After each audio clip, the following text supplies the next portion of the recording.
Ano ang possible issue if naka-drive and stop, masyadong mabibrate ang makina? Hello mga paps, I'm Kuya Shane at yun, meron na namang isang question na naitag sa atin at yun nga daw, pag naka-drive at naka-stop o nakaapak sa brake, sobrang vibrate ng kanyang makina. So ano daw ba yung posibleng problema ng kanyang sasakyan? Well, isa sa mga pwedeng problema ng inyong sasakyan pag ganito yung nai-experience ninyo, halimbawa pag naka-drive kayo sa automatic to, naka-drive, nakaapak kayo sa brake, ma-vibrate, pero pag inaandar nyo naman, okay naman yung vibration. Pwedeng ang problema ng inyong sasakyan ay yung support, especially yung transmission support. Pwedeng may problema ka sa iyong transmission support, especially kung tumakbo ka na ng more than 50,000 kilometers.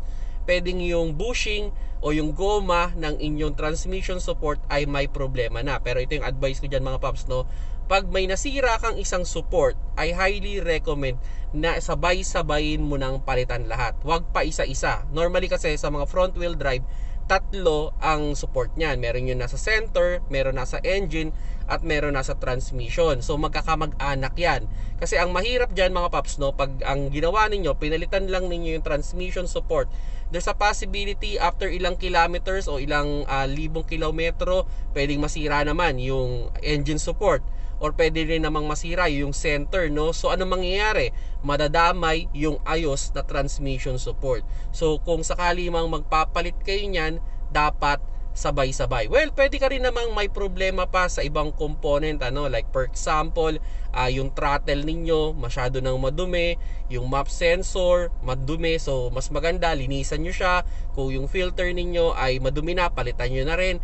At after ninyong malinis, after ninyong mapalitan yung filter, try ninyo yung tinatawag natin na throttle relearn. Baka dyan maayos, Kung yung goma ng inyong transmission ay okay pa, pero yun pa rin yung nai-experience mo, pwedeng kailangan mo lang mag-throttle relearn. So yan, ginagawa lang naman dyan, i-on yung makina, naka-off yung aircon, siguro mga 10 to 20 minutes, i-off yung makina, then pag on ulit tong makina, i-stay mo sa 2000 RPM, then siguro mga 30 seconds o 1 minute na nasa 2000 RPM, i-off ulit, then i-on mo yung makina ulit, i-on mo naman yung aircon mga 5 minutes, then i-off mo ulit.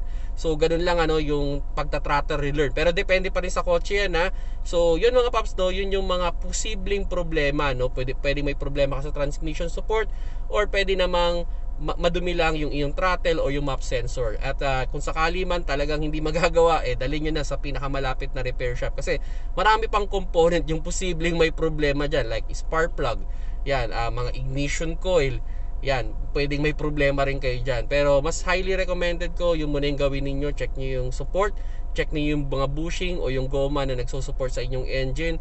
Pwedeng dyan lang naman yung problema niyan, So yun, pag magpapalit kayo, sabay-sabay lang sana para hindi madadamay yung may problemang support, Kung nagustuhan niyo yung video, paki-like, at kung hindi pa kayo subscriber ng aking YouTube channel, press sa subscribe button sa baba, at sa Facebook, click mo lang yung follow, sa taas sa TikTok, click mo lang yung plus sign dyan sa logo ng Kuya Shane. Salamat sa panonood, keep safe mga paps.